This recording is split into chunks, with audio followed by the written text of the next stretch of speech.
বাইরে হচ্ছে ঝিরঝিরি বৃষ্টি আর লাঞ্চ থালিতে ভেজ পোলাও আর মাটন কষা হয়ে যেতেই পারে।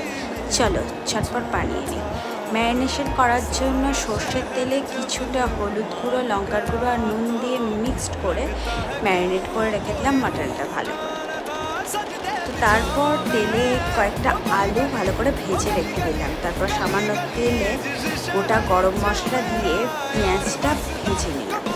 পেঁয়াজটা যখন ভাজা ভাজা হয়ে যাবে তখন আদা আর রসুনের পেস্টটা দিয়ে দেবো। আদা রসুনের পেস্টটা ভালো করে কষা হয়ে গেলেই টমেটো আর তার সাথে গুঁড়ো মশলাগুলো, নুন, হলুদ গুঁড়ো, লঙ্কার গুঁড়ো, জিরে ধনে গুঁড়ো দিয়ে ভালো করে মশলাটা কষিয়ে নেব। তারপরে ম্যারিনেশন করা মাটনটা দিয়ে ভালো করে আধ ঘন্টা কষিয়ে নেওয়ার পর প্রেশারে আপনারা 3টে সিটি নিয়ে দেবেন। তারপরে ওপর থেকে গরম মশলা আর ঘি ছড়িয়ে নিলেই